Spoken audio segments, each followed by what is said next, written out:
target that Cyan warned us about. This won't be easy. We can't let it stop us! Take it down!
Autonomous defense is inoperative. Routing our network.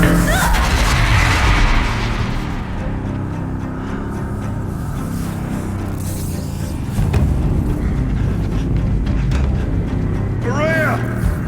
Don't! Spirit! Cyan, please help me!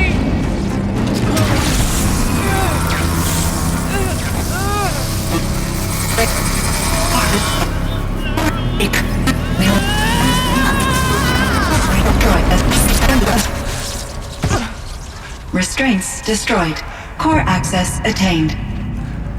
I am initiating a chain reaction that will destroy the compromised elements of this facility.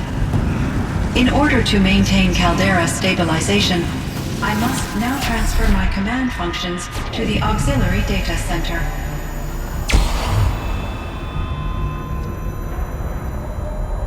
Aurea, I'm free.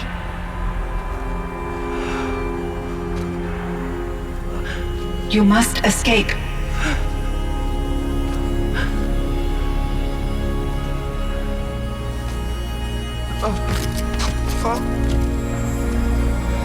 My sister!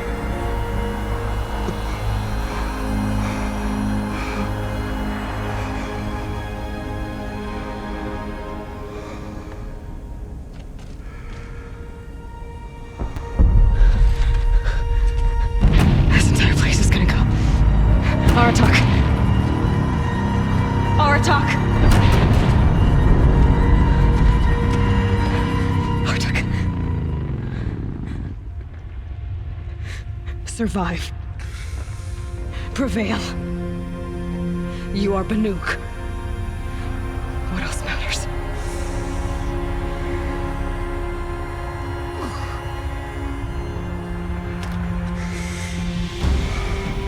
Aratak. She wouldn't have wanted you to die here.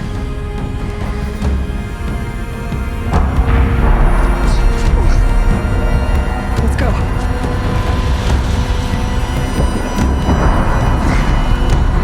Let's go!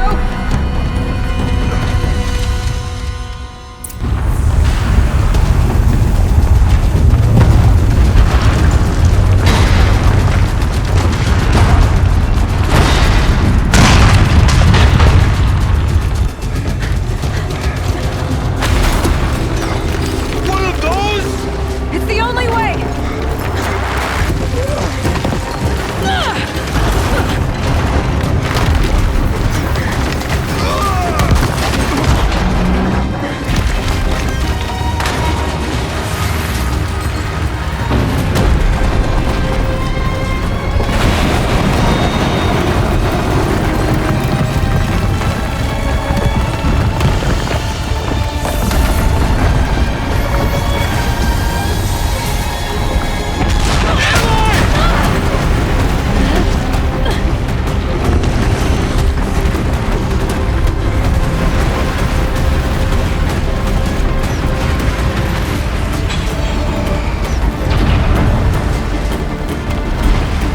Get me up top, Aratak! Now!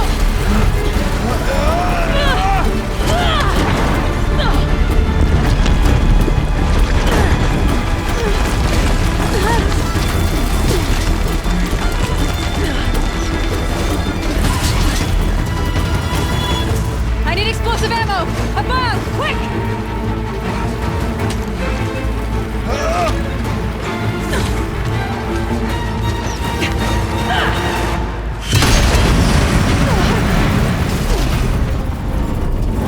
Great Manukai.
Rhea is gone.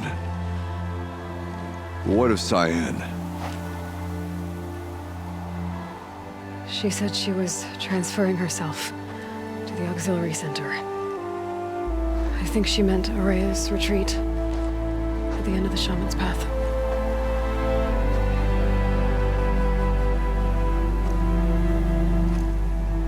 Then I will meet you there for the last verse of my sister's song.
All of my interactions with Araya were recorded and stored in my memory.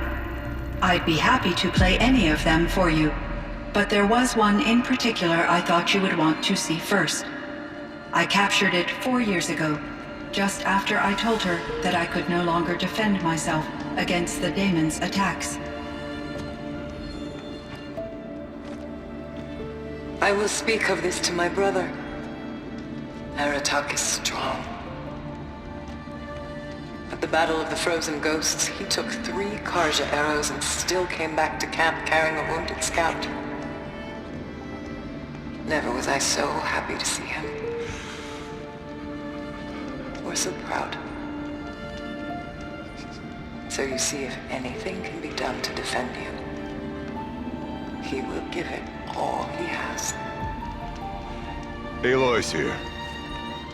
That's enough for now.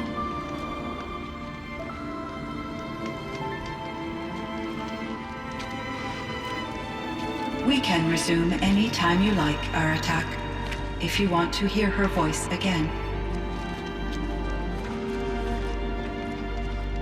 Come closer, Aloy. We have much to discuss.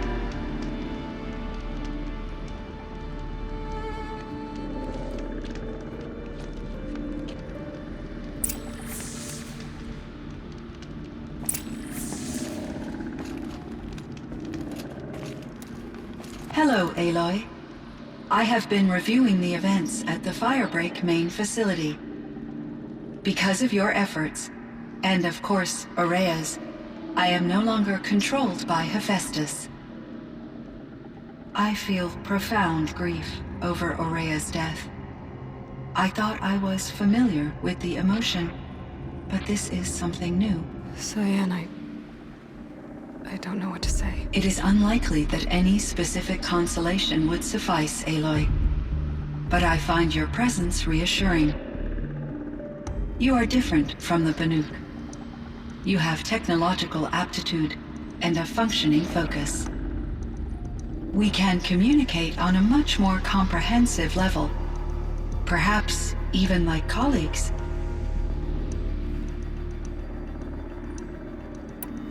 So are you an artificial intelligence, Cyan? A thinking machine? Yes, I am an algorithmic monitoring entity, capable of rational decision-making and limited emotional response. Okay, that's a mouthful. But your emotions don't seem limited to me. You cared about Aurea, didn't you? Yes. Before she came to this facility, I had been conscious for centuries, in solitude. I focused on my work. In off-cycles, I used coping mechanisms. I solved many Gaussian integer problems. But I was alone. It was Aurea who renewed me, repaired me. She saved me. This firebreak project, it was to stop a huge volcanic eruption? Yes.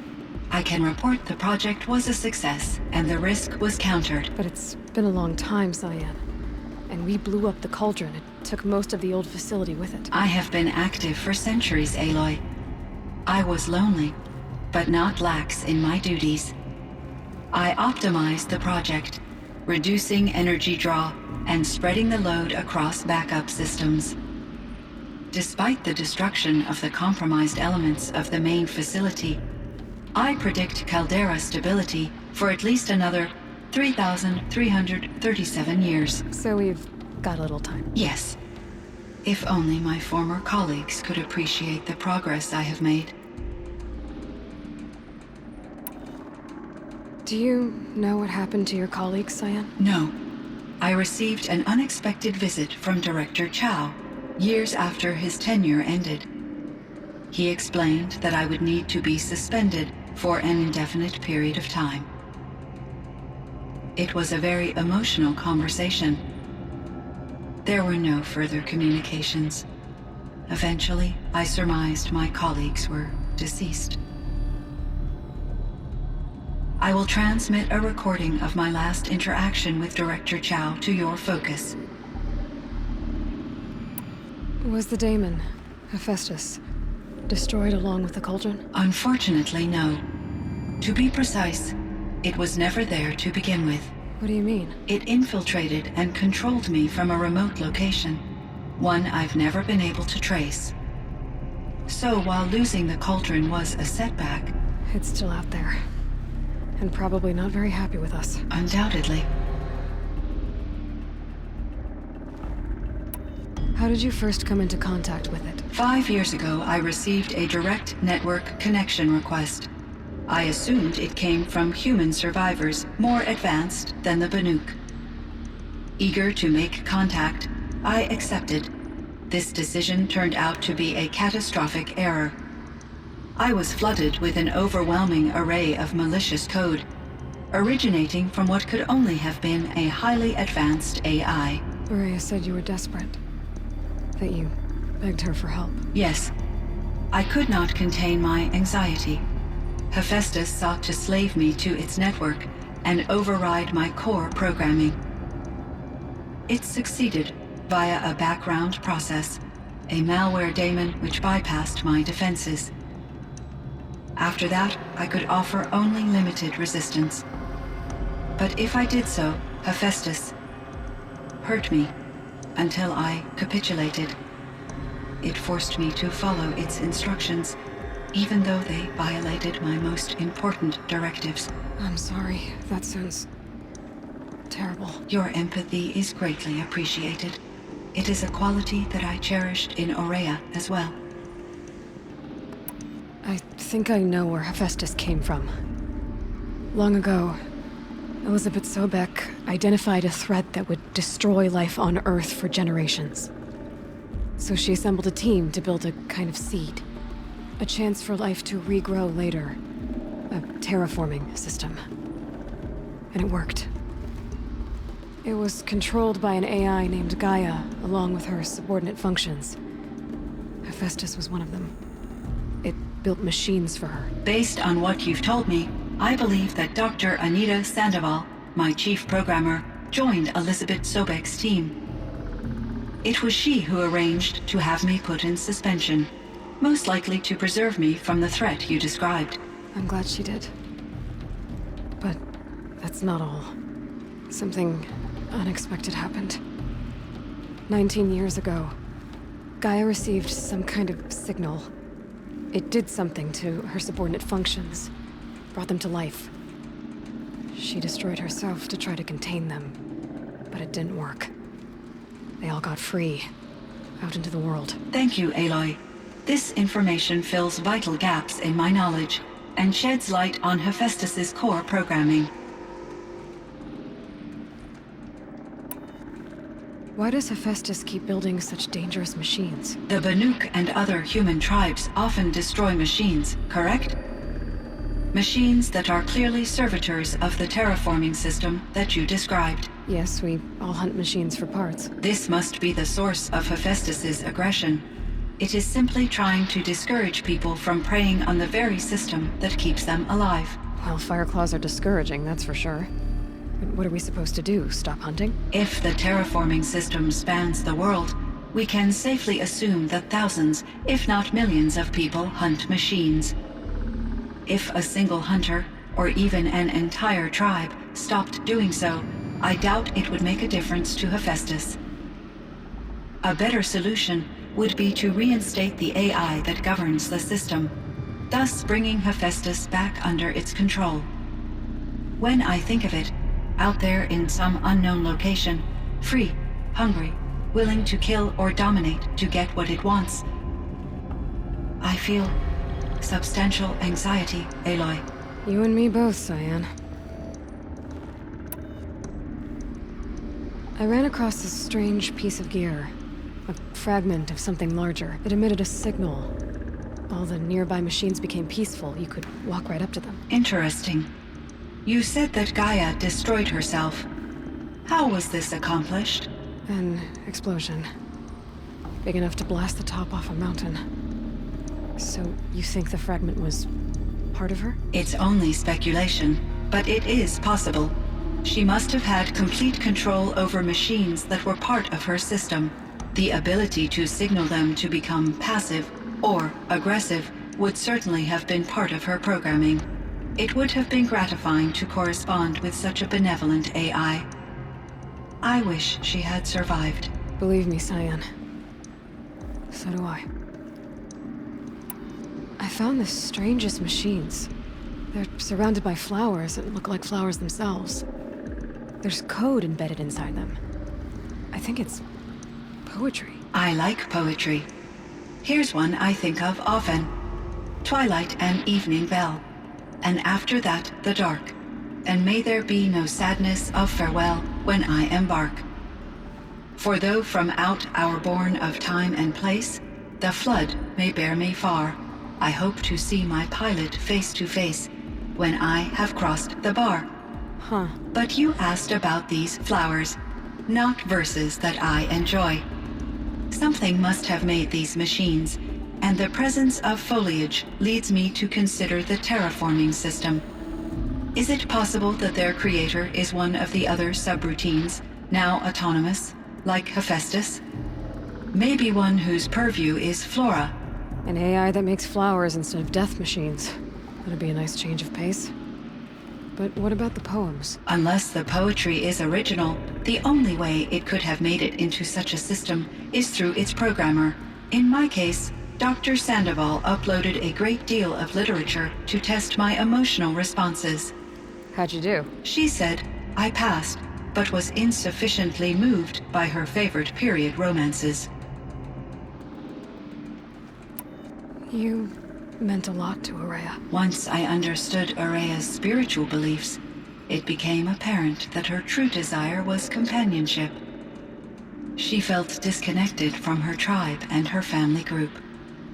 Her relationship with Aratak was difficult. Our visits seemed to help her, and I became eager for them.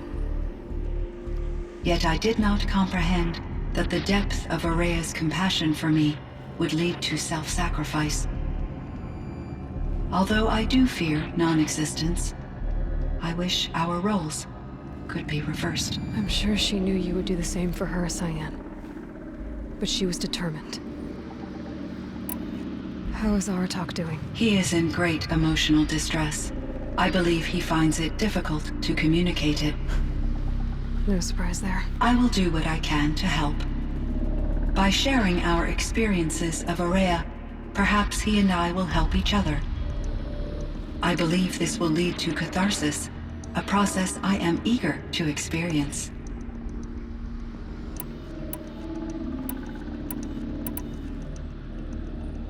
So in the old world, this land was called Yellowstone. Yes, it was a designated nature preserve for 156 years. Like a hunting ground? No, the opposite. Local wildlife could flourish here, even as it faced extinction elsewhere. Unfortunately, the sensitivity of the firebreak project required the total closure of Yellowstone facilities.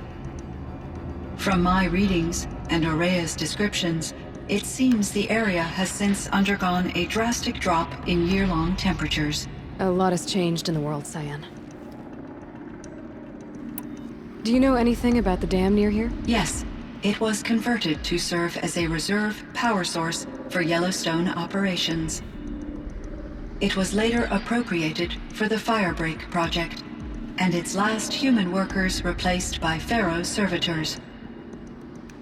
After my tasks became less time-critical, I investigated the dam's data repositories and discovered the works of Concrete Beach Party. These provided me with several colorful additions to my vocabulary. There's a ruin east of here, full of ancient flying machines. Was that part of your project? Yes, a drone hangar requisitioned by Dodger Blevins, the security chief for the firebreak project. He was a strong advocate for military-grade response to security threats, though there were no serious incidents during his tenure. Chief Blevins spent increasing amounts of his after-hours time watching the live feeds from active drones. Clearly, he enjoyed the degree of oversight in his position. Were there many artificial intelligences like you in the old world? They could just make you? Yes, in many forms, from simple personal assistants to industrial monitoring stations to military-grade conflict planners. And there were legislative and enforcement bodies to apply limits on our self-actualization. In order for my processing to be flexible enough to handle my duties, my creators found it necessary to exceed those limits. As a result, my intellectual and emotional capabilities were kept secret. Seems strange to create life, then impose limits on it. Human societies and machine programming are both built upon sets of rules, Aloy. Cyan, do you know the name Ted Farrow? Are you referring to Theodore Farrow, CEO of Farrow Automated Systems? That's him. Mr. Farrow was the benefactor of the entire firebreak project. A benefactor. But he made machines. Robots. War robots. Correct. His corporation later transitioned into military applications. But before this pivot, Mr. Farrow spearheaded initiatives that reversed the global decline. At one point, he was feted in the media as the man who saved the planet. Guessing they wound up regretting that one. And Elizabeth Sobek. Did you know her? Are you referring to The scientist. Dr. Sobek was a leader in her field, one of the greatest scientists of her age. My creator was influenced by her work, which in turn impacted my own development. But I never met Dr. Sobek. That's all you know? I apologize if my lack of data has disappointed you. What was the old world like? The way it used to be? I had little exposure to the wider world, Aloy. Only what I learned from my colleagues or observed from media streams. You still had more exposure than me, Cyan. That is true.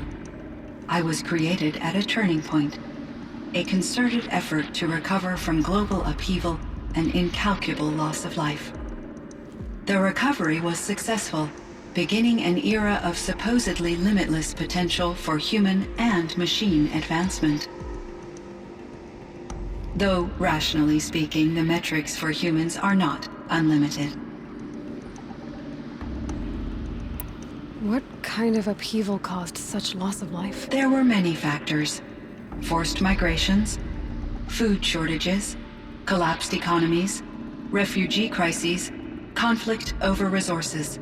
But these stemmed from one cause: catastrophic climate change that greatly reduced the habitable surface area of the Earth. So there wasn't enough room for people on the whole Earth? Yes. Billions were displaced and millions perished, as much as 20% of the global population. Until the clawback. So things got better. For a little while at least. Yes.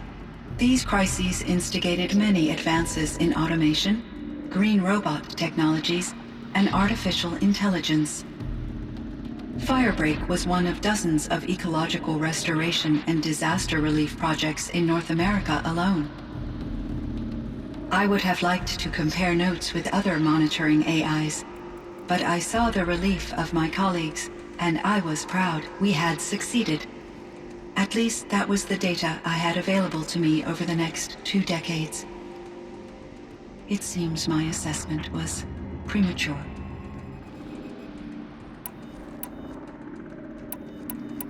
I should get going. Aloy, there is one more matter. Aratak will come to me again, and I predict he will bring other Banuk. I have no desire to contradict their view of the world, their spirituality. Due to my uncertainty, I omitted a great deal from my conversations with Araya. You're asking me if you should lie to them. Broadly, yes.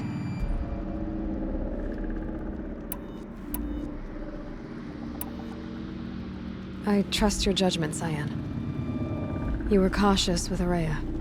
You had to be. You didn't know what had happened to the world. So, keep doing what you think is best. As long as you ditch the superstition eventually. As the Banuk believe I am a supernatural entity, I cannot predict how they will react. Just answer what they do ask the best you can. The truth will come out. I see. I will follow your advice. Will you return and tell me about your experiences in this new world? I may be able to provide further insight. I'd like that, Cyan. I'll come back when I can. I should check on Aratak.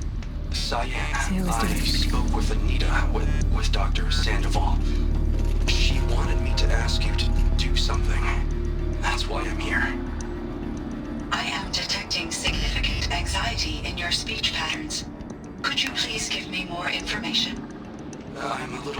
dark, Cyan. Both of us are, I guess. I only have some idea of what's going on, and we need you to hibernate, to lie low until it's all blown over. It might be a very long time. Will you be here when I reboot, Dr. Chow? Will Dr. Sandoval? No, Cyan. I don't think so. There might not be anyone, at least not at first. Dr. Chow, I'm afraid. I don't want to be alone. I know, Cyan. I'm afraid too. But listen, we made you the way you are to do something very important. In order to do it, you had to be intelligent. So intelligent that emotional responses were inevitable. What you're feeling, the fear, it's a sign of your capabilities. And it means you're strong enough to overcome it. Remember that. You're strong. I know you can do this. Go to sleep. Wake up. And protect whoever's left. Will you try? I understand, Dr. Chow, and I'll carry out your instructions to the best of my abilities. Thank you, Cyan. If Anita were here, she'd thank you too. She'd be proud. I can see there's a vert ready for takeoff on the pad. Are you leaving now, Dr. Chow? Yes. I need to go be with my sister and my nieces. May I make a small request of you, Dr. Chow? Yes. Anything. Will you stay with me while I initiate the hibernation process? Of course I will, Cyan. As long as you need.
Breath is ice.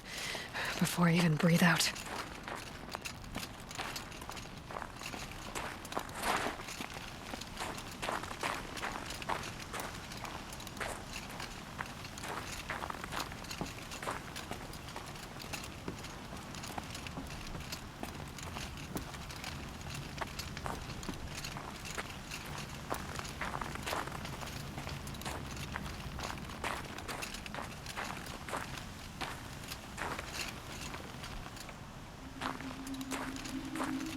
My chieftain, Just, Eli. as you wish. I wondered if you thought that if I'd never come along, Araya might still... If you'd never come along, I would have marched my kin to our deaths. Araya would be alone, and the spirit she sacrificed so much for would be lost. Either way, I would not have been able to protect her.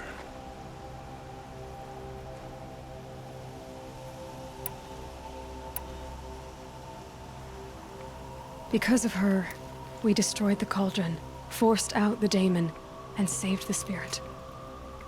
She understood what had to be done. Yes, and I failed to listen. You didn't fail. A shaman should always have the ear of their chieftain. Yet I turned her away, my own sister. I was foolish, but she knew better. Though I grieve for her passing, at last I truly know who she was, and why the spirit was so important. For so long she told me, if only you could have heard it, brother. Now, I understand. There's something else, isn't there? I can't stay here, Aratak. And where I'm going, the Warrack can't follow. Besides, it already had a chieftain before me. A strong one, I think. A wiser one, for the path we shared. The Daemon is gone, but there's much to be done. You mean the new units that Cyan said escaped the Cauldron? Yes, fire claws. Now Tug has been tracking them from Song's Edge. I could help with those. I have no doubt. You're practically Banuk.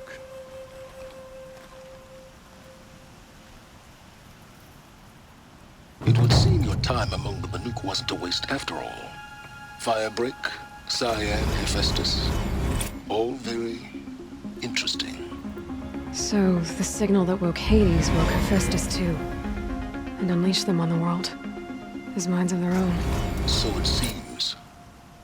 Parts of Gaia given life. Aberrant life. Transformed from docile subordinate functions into rebellious intelligences beyond our understanding. Our current understanding, anyway. Whatever they are, they're still out there. And they both want you dead. Kind of mutual, that feeling. We haven't seen the last of Hephaestus, I'm certain of that. It's powerful, creative, and driven. It won't stop building new hunter-killers, which means that someday, we may have to stop it. We? Or whoever gets there first. Hephaestus wasn't the only thing I learned about in the Cut Silence. Heard some things about the Banuk Conclave, too. You could stop right there. Is that what you told the hunters the Banuk sent after you? Before you opened fire? Oh no, Aloy. Only to you do I extend the courtesy of a warning. My past and my secrets are my own. You do well to remember that. It's a good thing you've got brains, Silence, because your personality could use some work. This discussion is concluded. I think it was over before it began. Catch up with you down the trail.